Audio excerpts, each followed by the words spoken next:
Good afternoon, everyone. Hope it is nice and lovely and sunny where you are. Coming to you from the New England outside of Boston area, and it's a little gray and gross out here. But this is Carmen Rojas with Rojas Consulting, and you are watching Roadmap to Entrepreneurial Marketing. I am joined today by two lovely ladies. Of course, my lovely co-host, Ms. Stephanie Sims, and the formidable Cher Jones. It's funny, when I was building the trailer, like I Google searched your image, and I kept finding all these pictures of Grace Jones, and I'm like, no, not that Jones. Or not that Cher. Yeah, the other Cher came up a lot too, and it was really an odd page when you had like all of them on there together. But yes, so today we are talking about personal branding and social media. It is the 5th in our series of 5 interviews about entrepreneurial marketing. So today is the last one for this particular series. But we are going to go out with a bang here. Just a few other housekeeping things. Those of you who are watching on YouTube, just to remind you, we are using comment tracker, so if you have any questions or comments, please go ahead and post them there. We can see them. Comment tracker is working today. Yay! So we will be able to see your comments and pull them up live in the show. Those of you in the event room, we will be posting up some links after the show. So anything that we mentioned during the show will be linked and posted back there when we get done. So make sure that you stay on top of the page. Make sure you're subscribed on YouTube. Circled us in Google+. That's how you stay in touch with everything that's going on over here. So without further ado, I'm going to ask Miss Stephanie if she wouldn't mind introducing herself for those who just don't quite know who Stephanie is. Well, first off, thanks again, Carmen, for having me. And like that, she's gone. Magic. All right. Sure. But there's still the other Stephanie. She's just a little quiet right now. Well, everyone, and Stephanie has already been having some Google issues today, so we're going to just love her and bear with it. I was watching Rebecca Radice yesterday on Eric Engus' show, and she was having trouble, so it's not Stephanie. No, it's definitely not Stephanie. All right, Cher, so we'll make it work, honey. What's going on in your world today? Well, I'm really excited to be here. I've been looking forward to this all week because for those that know me, I have a hangout on a Tuesday night, so we do the late night entertainment hangout thing, and I'm usually doing what you do, Carmen, so it's so nice to just sit back and relax and just be here as a guest. Yeah, and I'm going to post up Lori, your cousin, already jumped in with a comment. Oh, hey, it's Stephanie. Lori's comment was she was looking forward to the hangout. So any of you who have a late night itch to watch a good hangout on Tuesday nights, the Lori and Cher show, it is absolutely one of my favorites. It's one that I don't miss as much as I try not to. They're funny, they're informative, they're on top of things. It's just a really good HOA that they do an excellent job putting together. Thank you. So Stephanie looks like we might get 3 or 4 of her by the end of the show. I know. Hangout limbo. And that's all right. So, Cher, you are one of Canada's leading, and by the way, you're from Toronto, correct? You're in Toronto? Correct. Yes. Okay. Have you always lived in Toronto, or tell us how Always been in Toronto, even worked for the City of Toronto in PR and communications. Like, I have been here forever. That is cool. So tell us a little bit, though, about some of the other things you've done and how you've kind of gotten to be so well known for personal branding and social media. Well, I started at a time where it was around 2009 when I started working with the City of Toronto. I have a background in broadcasting, and as you have a family, as you're growing a little bit older, most people in journalism, a lot of them kind of move over into that PR space. So as I moved into that space and I started, navigating in and out of different industries and whatnot, I started to build a name for myself as far as being an early adopter for social media. And then I started working with the City of Toronto, and immediately I saw an opportunity. This is way back in 2008, 2009, when social media, especially for government, was an insane thing to use. So I started just seeing how can I bring in social media to my communications plans, and I started to build a brand for myself as the social media expert at the City of Toronto. So when people were thinking about how can we use social media, especially as an early adopter, my name came up, and the city of Toronto has over 45,000 employees. So for me making a name for myself, and I actually wanted to create a career within the city, but what kept on happening is I kept on doing training, internal training, and starting to be invited internally to speak, that my name started getting out there on the other side. So I just started to build this reputation, and at that time I didn't hear of the term personal branding, but I mean, at the end of the root of it is personal branding is reputation. So as I grew my reputation within the organization, and as a result, outside of the organization, people started calling me and saying, "Oh, can you train us? Can you do a talk about personal branding and job hunting, or social media and job hunting?" And it just sort of grew. And then around 2000 and let's say the end of 2011 going to 2012, I just realized that this was an awesome opportunity for me. And so just about a year and a half ago, I left that job with the city. It was a great job to build a social media training company that focuses on the personal brands of an organization and for entrepreneurs as well. That is awesome. I mean, it's amazing how opportunities just kind of develop, but I'm sure it was a lot of hard work. I mean, it's nothing happens overnight. So exactly. Yeah, and anytime you're dealing with city government, there's a lot of red tape and pulling out of hair and. Oh yeah, definitely. And then just being able to leverage other opportunities, because I'm always one of those people, and I meet a lot of people who are like me, that just gravitate to finding new opportunities, like pioneering yourself. And that's really where you can leverage a personal brand to create opportunity for yourself, by building your network and showcasing what you know and using that network and using your knowledge to help people through content. That's great. Well, Stephanie's back, so just in case, Stephanie, real quick, introduce yourself before you drop out again. I'm the person who knows how to clone herself into Google Hangouts. That's who I am. I have no idea what I've done.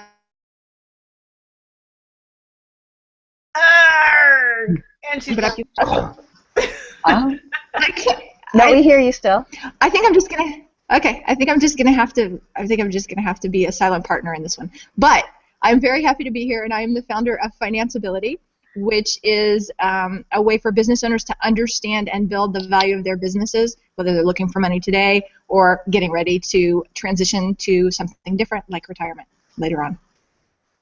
Okay, so Stephanie, I understand completely. If you've got anything you want to add, you know how to do it. We'll just keep it rolling here, so not a problem. And while we're stopping, I just want to acknowledge a few people that are posting. I wanted to bring up Miss Christine L. Bowen. Hello, Christine. We have the Jamaican contingency going on today. Christine comes to us from Washington D.C., but she's a proud Jamaican, just like Cher. And also Mr. Todd Smith. Hello, Todd. Fresh off the set from Those Four Girls. I was watching that hang out a little bit while I was getting ready. Excellent job over there. And yes, to David Jr., who had a question in the audience.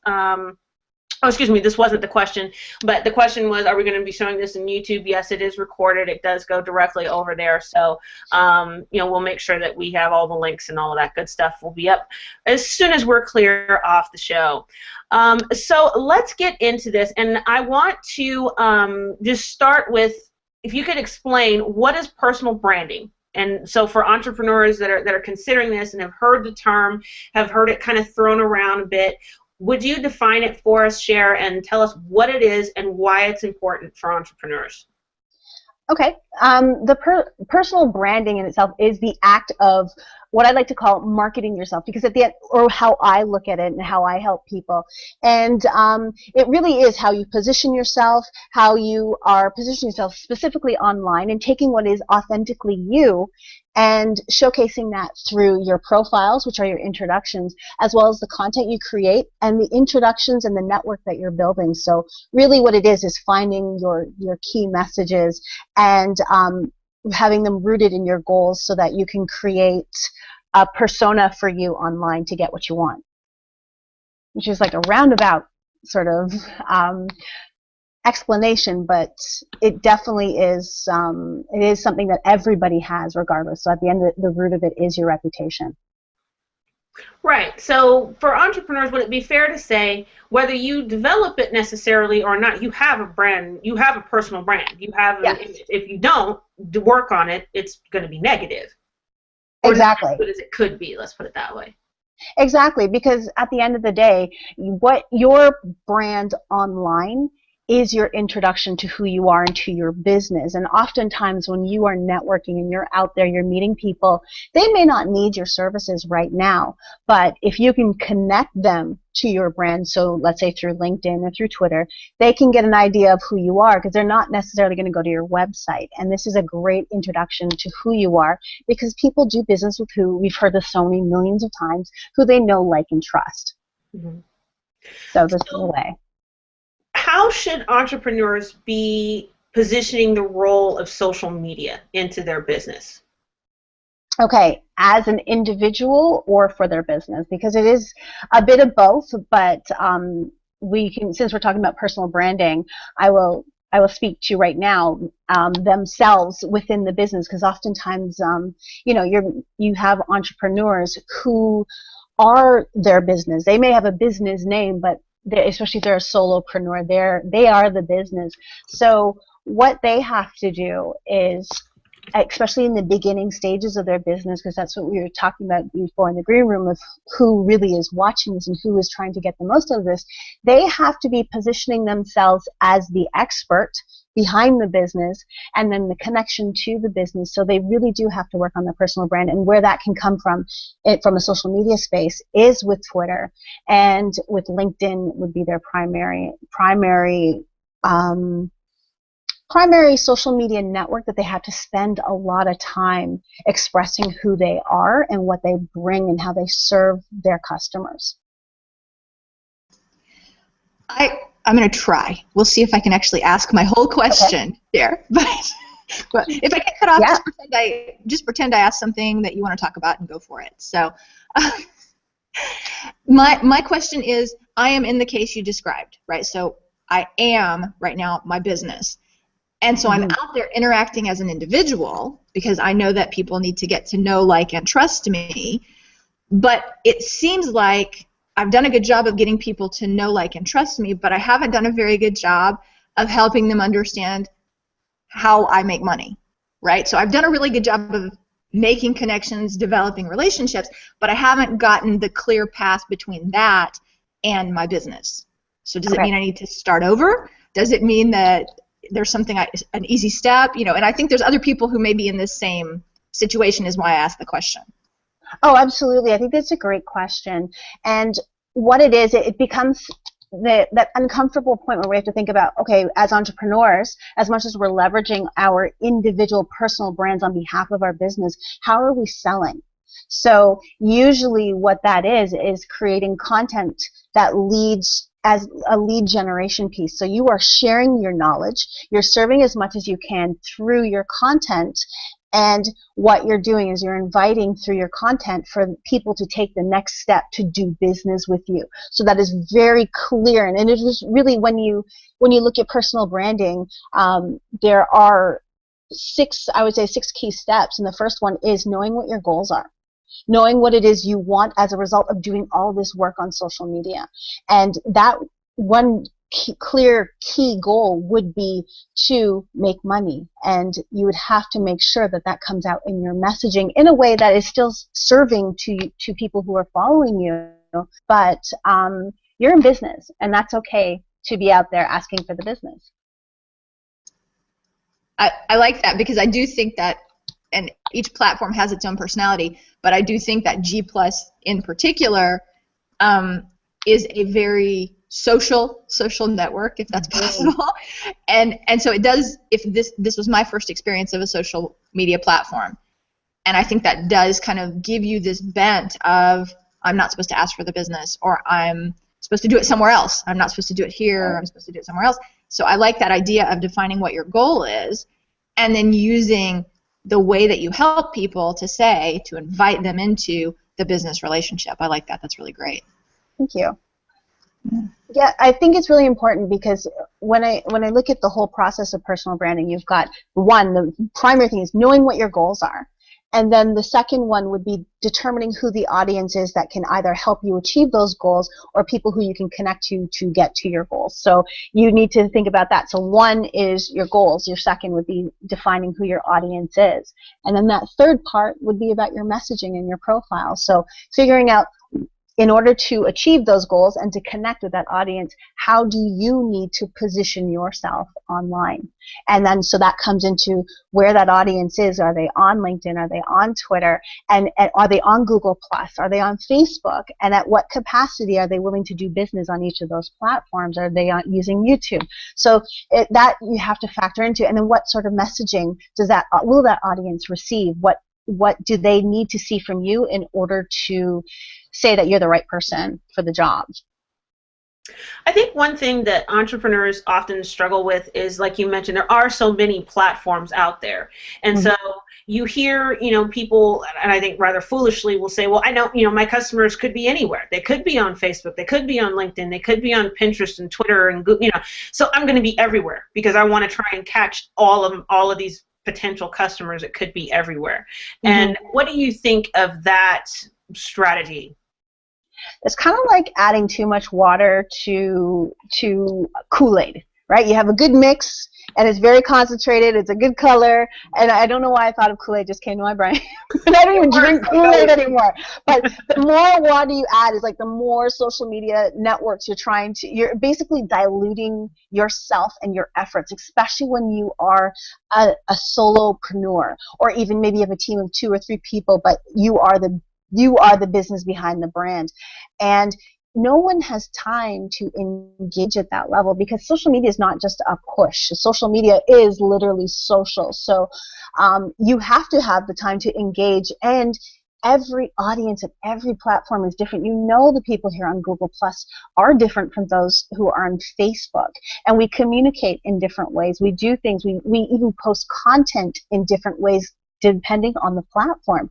And if you want to do social right, you have to, going back to even my personal branding process, and that second one is the audience. You've got to fish where the fish are. So where is that audience, and where are they most willing to receive your message and be engaged with you as a business owner? That's where you need to be spending the most of your efforts. Because sure, they'll use all the other platforms, but they use it for their personal gain. But you have to figure out where they will be most engaged with you and spend your efforts on those platforms. Well, and I find, there's just so many platforms. I mean, to do platform well would take the majority of your day. And as an entrepreneur, you have so many other things to be doing, it just doesn't seem to make a whole lot of sense to really, if you're not going to do them super well, then don't mess with them at all. Absolutely. Absolutely.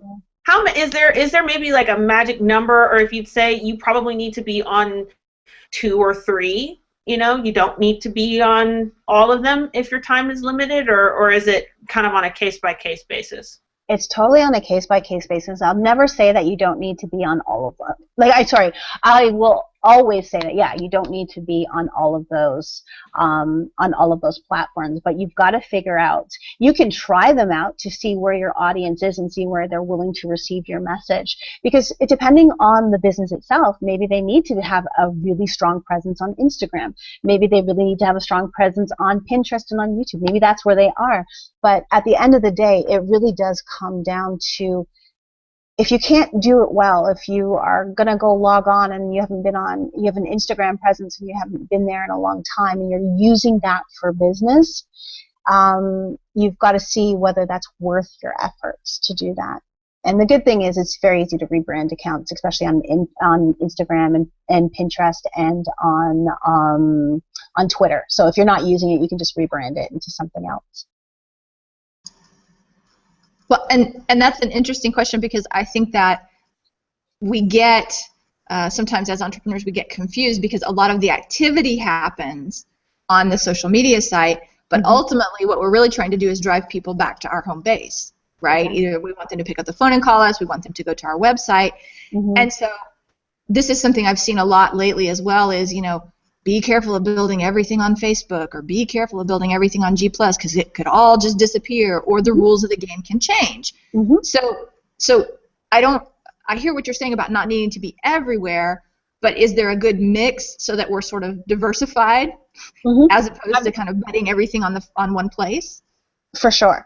I think one of the best places that all entrepreneurs should be, and I see so many entrepreneurs shy away from it, is spending a lot of time developing their LinkedIn presence. I think it is that from an entrepreneurial perspective and from a business perspective, that is a platform that allows for us to do business properly. And now with its extended capabilities of having very interactive platforms when you can put content on there and make your profiles a lot more engaging with color and pictures and video. And then on top of that, having that platform to be able to blog now. And as people are starting to realize that they can blog and share thought leadership there. And as well when you're networking, so when you're out there, and that comes into the fourth to fifth part of my branding process, where it's like now you're starting to connect with people. And as I said earlier in this hangout, that when you meet somebody, and you could be an interior designer, and you meet somebody, they may not need interior design services, so they have absolutely no reason to go like your Facebook page or go to your Instagram account or go to your website. They just don't care because they don't need it right now. But if you connect with them on LinkedIn and you have a well-branded account on LinkedIn and you're staying active in a way that serves both people who are interested in you and, of course, your business and your personal brand, they will remember you when it comes time, if they are also active on LinkedIn, they'll have that connection there. So I think it's just an opportunity that as entrepreneurs that we should invest the time first on LinkedIn as far as growing a second website for your brand if it's not your first. And okay, I'll go. I didn't know she was done. All right, so since we're kind of talking about platforms, we've seen some of the new ones come in, and it's been a while since I think we've really seen, Ello and Sue and some of, really come in and kind of shake things up a bit. So first off, kind of what are your initial impressions of these two platforms? And then the second question would be, would you encourage entrepreneurs to start developing, to be an early adopter and all of that, to hop on these platforms? To be quite honest, I would not encourage people right now to go jump ship and say, oh, you know what, I want to, because that's the trap that a lot of entrepreneurs get in. I want to get my name. I hear that, I want to sign up so I have my name. And that's why we end up with so many accounts in the first place, because we're just trying to get our name before somebody else gets our name. The problem with these networks, look how long it's been taking. Google Plus has a very engaged fanatic community, but that community is growing, absolutely, and it is an awesome community, but the problem that they're always going to face and all the new networks are going to face is that we've invested, or so many people have invested so much time and energy and effort into their Facebook presence, and Facebook has been nimble enough to adopt and adapt as new technologies, and it's just when you gotta, again, going back to the fish where the fish are, you got to fish where your clients are and where you're going to get most bang for your buck. I know for me, my leads come from Twitter and from LinkedIn. That's where I get the majority of my money in the sense of opportunities for speaking, opportunities for training. That's where they come. So I have to measure where I'm getting opportunities, where I'm building connections, and where I'm building leads. And this makes sense for my business as far as where I spend the most of my time. But you have to leverage, are your customers over there? Are they engaging on a regular basis? And for most of those platforms, no. Yeah, they're getting a lot of traction because they're getting a lot of buzz because the media is buzzing about anything that's anti-Facebook, that will be a story. So that's what we're talking about here. I'm just not seeing overall people saying, yeah, I'm jumping over to Ella. Like, it has a cool concept, but ultimately you go where the people are, you go where the best bang for your buck is. Well, and to ask a quick question, so when you said that, when you're monitoring it, and I'm a metrics person, I love analytics and all of that fun stuff. So how are you measuring how should entrepreneurs measure how well their social media is working? I hear, I had a lady on Facebook the other day. I asked her, how do you know that Facebook is the best place for you and your business? And she said, well, we've been here since 2007 and I'm getting results. Like, how do you know that those are the best results? You know what I mean? You know, or that you couldn't be getting better results if you did Facebook and something else. You know, so how do you measure? What is the measuring stick for social media? It depends on the platform, right? Because you may have goals for different platforms. So you might have a goal on Pinterest to can you still, okay, just making sure, I thought you were stuck for a second. You may have a goal on the Pinterest to drive traffic to your website. You may have a goal on Facebook to develop a Facebook following so that you can advertise to. You may on Twitter just want to get out there and be connected. So it really depends. So what I do with each of my efforts, it is looking at the platform individually and say, what am I trying to get out of this? And with LinkedIn, it is about building relationships for me that are professional relationships that can lead to money. So I track how many people are reading my blog posts. I track how many people are engaging with what I post on LinkedIn, because it's not just about money metrics. It's all about what's working, because you can see what is gaining traction in the different audiences. So on Twitter, I'm looking at what are people retweeting, what are people sharing, what are people talking about that I'm mentioning. So when I do something like this, are a lot of people retweeting that? That means I need to do more of it. So really, and then on Facebook, again, I'm looking at what are people engaging with, what are the comments. And so it's less of a hard metric. Sometimes it is a soft metric. So of course, I'm looking at traffic going back to my website, but at the same time, I'm looking at what I'm sharing working. Is it converting into business, and where do I get most of my leads from? And that's how I was able to define where I'm spending a majority of my time. I still, as a trainer, I have to be everywhere, and because my company, Socially Active, is pretty much, we have to be able to train on the different platforms. But I know for business wise, I know where I get my money from.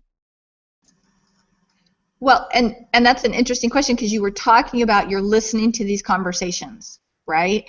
So I know that the metrics you're talking about are good for knowing about what works for us.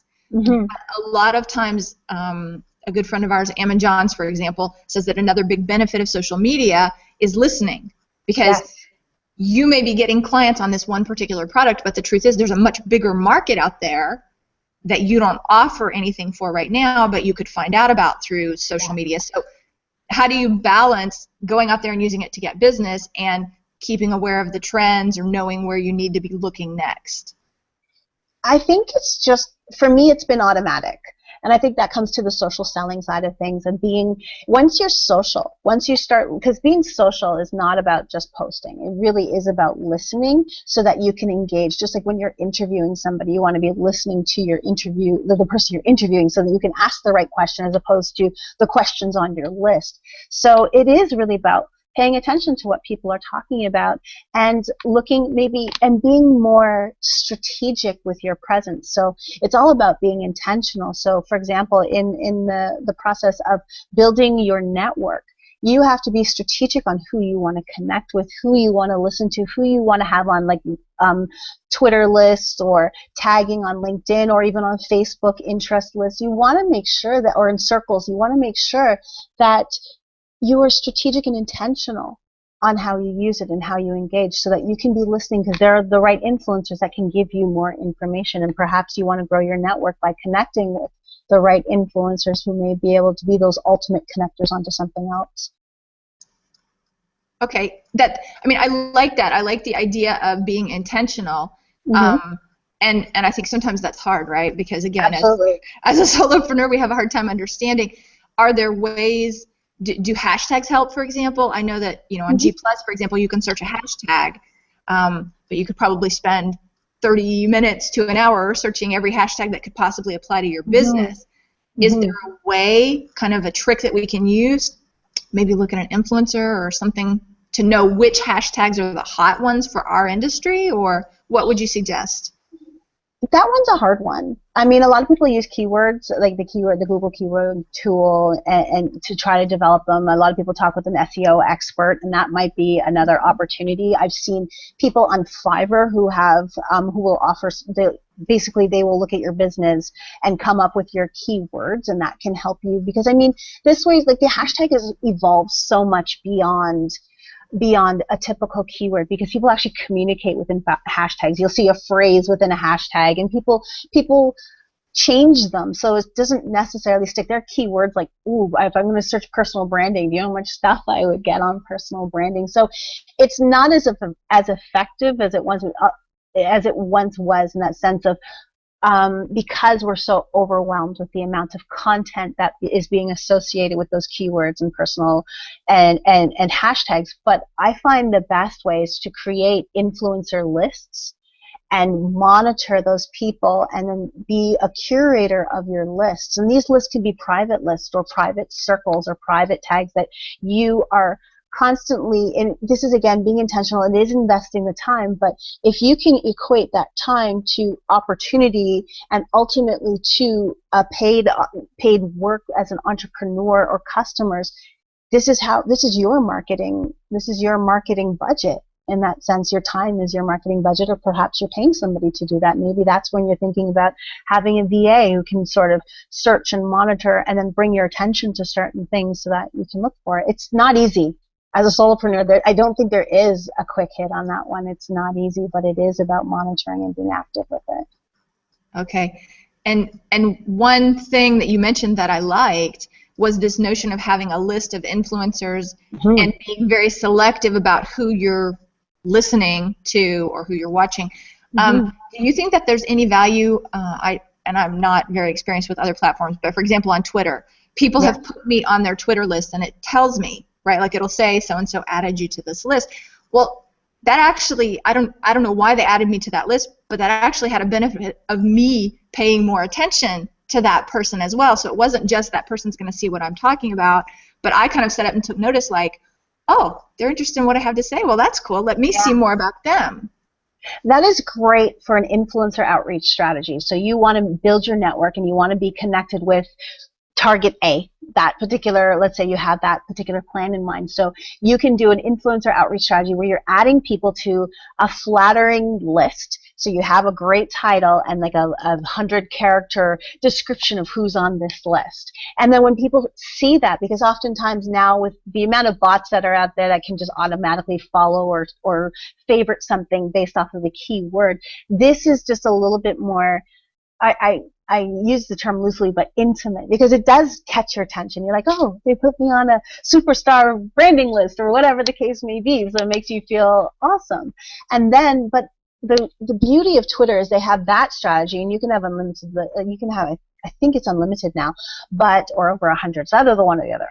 But the one thing that people don't leverage enough is the private list. So you can be watching, let's say you have competitor accounts or clients that you just want to stay in touch with, because some of your best business comes from past clients. So you want to make sure, because especially if you're following more than 200 people, how do you stay up to date with everybody who's tweeting? So I would suggest that you would have a past clients list, like a potential leads list. So you're looking at what they're tweeting, and that's where this will aggregate those tweets so you can see what that list is tweeting and take a look at it. You can set that up on Hootsuite, or you can do it direct in Twitter itself. So and then again, you can do that on LinkedIn as well.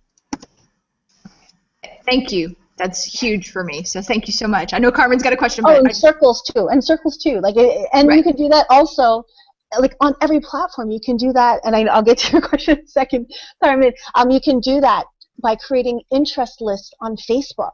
People don't know that. You can put people on a list, because the Facebook relationships, that gives you an opportunity. If there's people that, are your clients, but you are connected to them on a personal level on Facebook, you kind of want to be up to date with what they're talking about. You can click on that list and see everybody's latest posts on that list. So you can do that on every social media platform, and that's about being intentional with your connections. That's brilliant. If you get nothing else out of this conversation, which I hope you will, those of you entrepreneurs, create lists, circles, use your social media tools to your advantage so that you can actually stay organized. And then it helps you create better messages, like Cher said. So I totally Amen, sister. That was awesome. Just a couple of people we wanted to shout out real quick in the audience. Kirsten Hancock, it's okay, girl. We understand how it is, multitasking, kids, dinner. That's usually how I do it. I tend to catch up on HOA sometimes while I'm cooking. So you're right there with us. And Christine had a really good quote, or sort of, from Roy, that says, if you don't brand yourself, someone else will. And that's a really, really good point. And so I definitely wanted to make sure that we brought that in too. And Laura has a comment, our good friend Laura Williams, and it's a little bit long, and so I'm not sure it's all going to show up on the screen here. But the one part, that she was commenting and thanking Cher for all of her points, but she says, kind of at the bottom, you can buy any one of 100 different kinds of toilet paper, all closely priced, but which one do you trust? And I think that's a really good point, and that really is kind of what social media can do. When Ammon was on last week, he was talking about the idea that you don't want to be number one on your page ranking, because people tend to kind of, okay, well, I'll click on that one, then I check the price, and I'll go click on the second one, then click the price, and click on the third one. And unless there's a reason for them to come back to you because they know you, they know, like, and trust you, they won't. So, that social media can definitely play a role in helping to build that relationship. So I wanted to ask you, when we think about social media, you can like something, you can share something, you can comment on something, all of that. So how should an entrepreneur prioritize what's happening? So, for example, if all they're getting are a bunch of likes but nobody comments, is that a bad thing? Or, how do we kind of prioritize what we're going after? Okay, so specifically from a like factor, likes are not great. Likes are not enough, especially because if we're talking about Facebook right now, it ranks so low in the algorithm because it's so easy to passively like stuff. So what you may want to do is then kind of look at the positioning of your posts. Are you asking for that engagement in a way that works for Facebook? I know sometimes we've heard that they're penalizing when you're saying like this. If they read that, there are things like that are actually moving your post down in the algorithm. But lately, what you do want people to take the time, and you do want to create content that is good enough that would make me want to engage with you in some way, shape, or form, by asking a question, by putting something so thoughtful that people are like, wow, that was awesome. Even if they just say that, because now you're getting beyond the passivity of passive social media, just liking for support, or yeah, that was interesting, like. And so you want to go for you want your content to be more engaging, to the point where someone's actually going to want to do more than just like it, because the weight is first a like, then it's even better if they comment, but it's even better if they comment and share it to their own network, and that's really the ultimate goal. So you might want to just readdress how you are posting on social media to see if it's the most effective way to do that. Right. So would it be fair to say then that it's almost like its own metric? If you want to, we talked before about how to measure how well your social media is doing. If people are sharing things, then at least that's telling you that you're posting the right stuff. Damn right. Damn right. Because that means it was good enough for me to say, not only did I appreciate that from just what I took away from it, but I think I know others who will appreciate it too, and it is worth me taking the time to share it. That should be your goal. We're not going to hit that goal probably about 60% of the time, I'll be perfectly frank, because just people are so inundated with content. This is not, our 2010, 2011 social media. We have way more than enough amazing content amongst all the crappy content that's out there too. So people are, they could be on their mobile phones, they could be just passively going through things. So, but you do want to measure that against yourself. You want to, especially in the beginning, you don't want to measure your start to somebody else's middle. And it's so easy to get caught up in the metrics and looking at someone's following and being like, oh my gosh, she has so much. She has so many people following and I just have 100. That's okay. But you want to know, are you doing good work in that 100? And then is it increasing? Are you noticing that there's certain content that's resonating? When I first started sharing about social media, I love the data-driven stuff. I love followed the really geeky, nerdy, like 4 steps ahead of the beginner. But no one cared. No one cared. No one shared it. No one retweeted. All of a sudden I started tweeting about Twitter 101 and Facebook, how to grow a following. All of a sudden it's like, oh, we're sharing all this stuff. And so I had to pull back on what was good for me and looked at what was good for my audience. Well, and I think that's a very good point that a lot of entrepreneurs kind of have to really think about, not just in marketing and in social media, but in a lot of other places, is do you want to be a successful entrepreneur or a failed business owner? which is it that you want to do? And successful entrepreneurs have to understand that it's not just about you putting out what you want people to see about you. It's also about what they answering their questions and solving their problems. And if all you put out is the information you want people to know, then it becomes a lecture and not a conversation. Exactly. So I don't like being lectured, so I'd rather have a conversation even on social media. So we've talked about LinkedIn, and other than LinkedIn, kind of what's your favorite platform for entrepreneurs? For me, and the type of business as a service-based professional, my sweet spot has been LinkedIn and Twitter. And that's where I keep on bringing that back to those 2 platforms because they've worked well for me. However, YouTube is something that I need to spend a lot more time in as a business owner. I do it as a passion project over at the Lori and Cher show, but I am going to be starting a hangout on branding and on leveraging the social space to get what you want.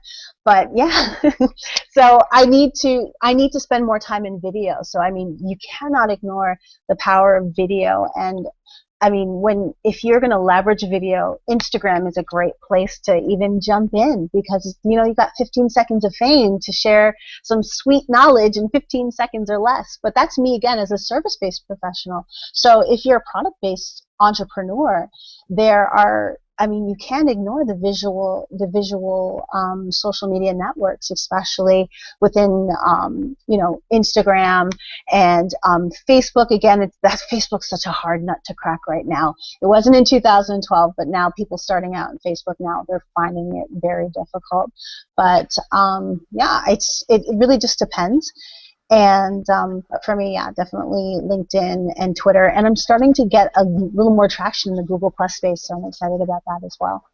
Well, and let me ask you kind of the hard question that nobody wants their Facebook account shut down. But if you haven't established yourself on Facebook, like if you're a brand new entrepreneur, maybe you're just getting started with your business, would you recommend to people that they really even try with Facebook right now? I mean how much energy and effort would you put into building a presence on Facebook? And and I know that's kind of a heavy question, but it's a great question though. And it's one that everybody's asking because Facebook, like I was saying, is a hard nut to crack. We're doing it on the passion side of the Lori and Cher show, just growing that. And that's been, it doesn't start to gain traction until you get, 800, 900 people have liked or followed you.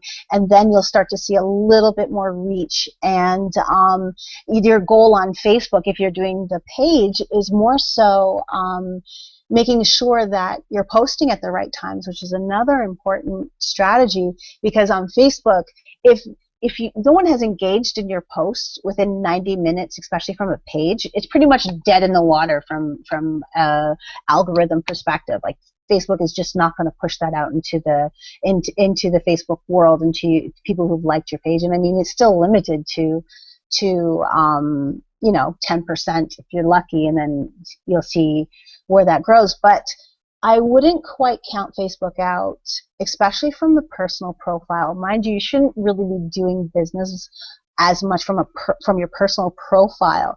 But there are still opportunities, if you're doing it right, that you can share what you're doing so people remember what you're doing without it being a press release funnel. I've seen some people where their personal profiles look like it's a press release for their business. Oh, today we're speaking here and we're so excited. It's like, why am I reading a quote from a press release basically on your personal Facebook page? But there are ways, because I mean, as I was mentioning before with the list thing, like keeping track of people that you have worked with as a client and seeing that, oh, they got engaged, or oh, they're getting a divorce, or oh, whatever the case may be, you get to show up as a friend. You get to show up as somebody they like. You get to share your other side of you, and if you have a well-branded account, people will still remember what you do. Yeah, that's interesting because I personally am not on Facebook, but I keep running into more people who have kind of their principal social media home on Facebook, and so that's a question I ask myself. I go back and forth. Well, should I go? Should I not go? But if you use it, like you said, as a listening tool, if your goal is not to build a big following over there, but simply to be in touch with the people you already are connected with, that could be a great way to start. Yeah. Okay. And actually, as you begin to build your following, if you're sharing content without the heavy sales push or anything like that, as you begin to connect with people, your friends and whatnot, or clients on Facebook, and you're sharing that stuff where it's just in a matter of sharing and giving and helping, as long as it's not overbearing, I find it's well received. Because like as you could be sharing stuff about business, you don't know who in your network is going to appreciate that stuff. I make sure that my updates are not saturated with that sort of thing on social media and personal branding and stuff like that. But if I see something that I believe is like a crossover piece, it's kind of like music. There's going to be that crossover country piece or that crossover hip hop song that everybody just loves. Like if you see those, share them. It will still be associated to your brand. Well, and that brings up the other interesting point that I was running through my head while you were talking. A lot of people ask how much time should I spend? How many times a day should I post? When's the right time to post?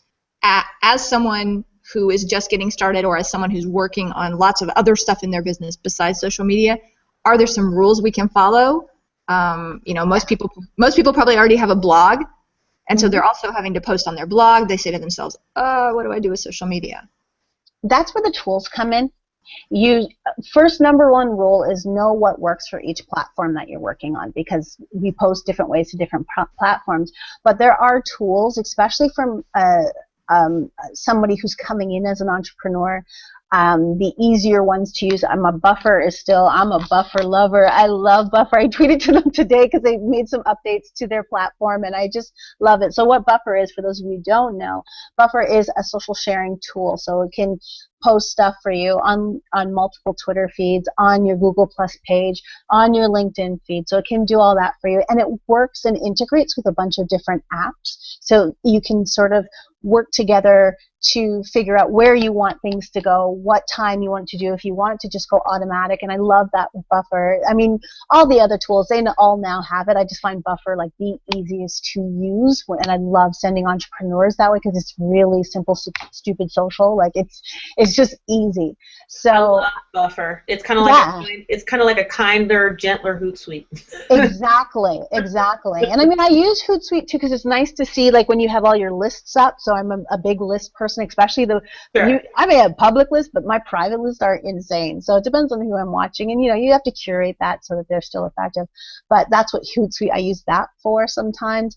But I find just Buffer is just so simple, stupid, because basically what it will do is it integrates with another app. I can't remember what it's called, but it basically sees when your network is actively engaged with you. So in the beginning, you might be posting all over the place just to try to figure out when is my network most actively engaged and when do they want to hear this messaging. So even in the mornings, you might be able to integrate content that is motivational to what you do. So everybody in the morning loves motivational stuff. We see all those quotes all the time, but if you can find quotes that, again, integrate into, if you're a professional service provider, and things that can, just to help people get them going in the morning and at the same time link back to your brand, that's awesome. So, I mean, you just have to look, in the beginning, it's a test to see what works at what time.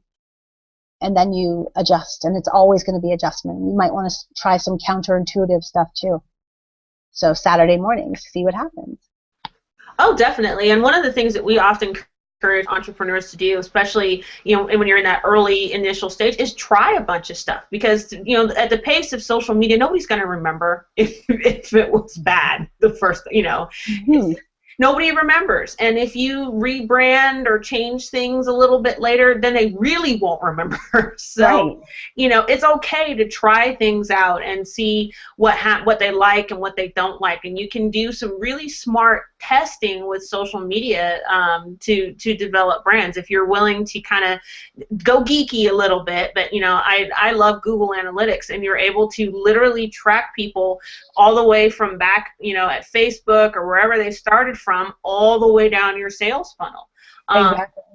You know, you just have to spend a little time to do it. But if you did that and you test each message out, you can literally see what messages are working, what time of day is working, all of that, and it's specific directly to you. So rather than get like a generalized thing from some random, paid webinar type thing, you could figure out exactly what works for you and exactly what works for your business if you just set it up. Absolutely. And I mean, really, it comes down to, like, as I was explaining my process, so it talks about your goals right in the beginning. You've got to figure out what those are, and then you've got your messaging and your positioning and where your platform should be. And then after, you're thinking about your who you're connecting with, so connecting with intention, building those lists, and then creating content, and then finally measurement. It's so important that you factor all those in when you're making an action plan for your brand. I love that. An action plan for your brand. I think that's, someone hashtag that real quick. Well, we've got about just a little less than 10 minutes left, and so I wanted to make sure we give you time. Tell us a little bit about, what are you working on over there? What things are you offering for entrepreneurs that they can jump on board with? Oh, for sure. So my company is called Socially Active, and you can find me at sociallyactive.ca or sociallyactivetraining.com. Both those the same place, just depending if I'm speaking with Americans or Canadians. And I do a lot of training online, mostly virtual, as far as coaching. So I do some one-on-one stuff, and we can focus on platform-specific stuff as far as creating a plan for either your personal brand or plan specifically for your business or on a specific platform. And as well, I do a lot of training at the corporate level where I'm developing customized training, whether it's in LinkedIn, Twitter, I've done Pinterest, I've done a lot of different social networks, Instagram, everything like that. So it's all based off of the business. So visit me over at sociallyactivetraining.com, and I'd love to get connected. I also have a free download, so if you want to have a personal brand action plan, I have a tips list or a checklist that you can download for free. So feel free to hit me up there. And I'm on Twitter. It's Cher Jones on Twitter. She is on Twitter, ladies and gentlemen. Yeah. Great. And I'm on Google Plus. I'm like pretty much everywhere. Again, as a trainer, I don't just talk about it. I actually use it because I need to make sure that I can give qualified opinions on what people are doing. So. And she's darn good, folks. So definitely hit up Cher. And Stephanie, you made it. We're almost to the end of the show, darling. So, you were able to hang on there. So tell us a little bit about what's going on over at Financeability. I know this is the last of our episodes, so go ahead and take a little bit longer if you want to. Oh, well, thank you so much. I appreciated that. And I had those clones in here before so that when people got kicked out, it wasn't the real me. Did you see them dropping off as the show went on? It was a great strategy. Now I'll never figure out how to do it again. But anyway, it has been great working with you, Carmen. Again, this is the second time we've done a series together, and they've both been really excellent. And thank you so much, Cher, for coming on, because what you shared today has kind of, I don't want to say reconciled me, because it wasn't like I hated social media, but it's helped me get more comfortable with spending, investing the time that I need to make it work for me. So it's been very useful, and I hope it's been very useful for everyone in the audience. You can reach me on Google+. I'm Stephanie Sims here. You can reach me on Twitter at finance_ability, or you can reach me on my website at finance-ability.com. And what I am doing is, as Carmen already knows and is generously helping me with, developing a workshop that's going to help you understand how to get more in your business and how to keep more. So if you're interested in that, be on the lookout for it in the next few weeks. It'll be going public. Awesome. That is awesome. So that is, we've got just a few more minutes left. That went faster than I thought, but that's okay. So to make the most of this time, I'm going to ask one last question to Cher. My last question is, what are your top 3 pet peeves that people are doing on social media? That it's just like nails on a chalkboard, and if you see one more person do this, yes. it just makes your skin crawl. So what are the top 3 pet peeves that you're seeing? I mentioned one a little bit earlier, and it's not even the humble brag. It's the overt bragging about what you're doing, and it's like so ridiculous now, because I know that we're supposed to talk about ourselves. I know that you're supposed to let people know what you're doing, but I've seen people like, I'm so honored to be among one of the top people who are speaking at this conference. I'm so excited, and it's like, you know what I mean? It's like, it drives me nuts, because it's fine if you want to include that in your mix of tweets, or mix of posts or whatever. But if I just see those humble brag after humble brag after humble brag, I'm done. I'm done. Another pet peeve of mine, and maybe this is where I'm at in my social media growth, and maybe I'll get to the point where I can't follow people back, but I look at everybody who follows me. Every single person who follows me. I can't say that I'm going to follow back everybody, because I'll look at what you tweet, or I'll look at what you post, I'll look at what you do, and if I don't feel that I'm going to gain from it, then I'm not going to follow you. If I don't like what you post, if it's stuff that I find offensive, I'm not going to follow you. But I find that people should take the time to look at your following and curate your following, because you want to make sure that you're connecting with the right people. So that still bothers me, and I take the time to respect those who have chosen to follow me, and I do the same. So that's important to me. And then I don't take offense if someone unfollows me. I'm fine with that. I may not follow you back if you're not tweeting good stuff or posting good stuff, but I'm fine with that. And then what would be my third thing? Overposting your same marketing messages. So it's like, all you see is I'm launching this program, and then the next thing is launching this program in 4 days, launching this program in 3 days, and that's all you're seeing from them. It's just hitting me left, right with sales stuff. That doesn't work. Mm-hmm. It doesn't work. So those would be my 3. So the ridiculous humble brags that are not so humble. Yeah, the not so humble brags. The not taking the time to acknowledge who's following you and follow back. You don't have to. And then the third is like ridiculous amount of sales posts, and that's all you post. Stephanie, did you have anything for a pet peeve? I have one. And again, I don't have broad social media experience, but one thing that just kills me is when you get an automated private message. And it happens a lot when you follow people with a big following. They send you an automated private message, and it says something like, hey, you're awesome. Join me on Facebook. And I'm like, I followed you on Twitter because I'm on Twitter. If I wanted to follow you on Facebook, I would have followed you over there. You're unfollowed. Thank you. Exactly. Although I do admire when I get a good one. When you're like, shit, that works. Sorry. That really worked. Sorry. That was a good one. Yeah, I mean, I used to be really good at that. I have to admit, I've fallen off a little with responding to people. But I would like literally go in, and when I check out their page, they would say, they climb mountains. So when I would respond, thank you for following my page. What mountains have you just climbed? You know what I mean? So like they knew that I actually looked at their page and saw what they were talking about. So yeah, the automated ones, those are annoying. Yeah.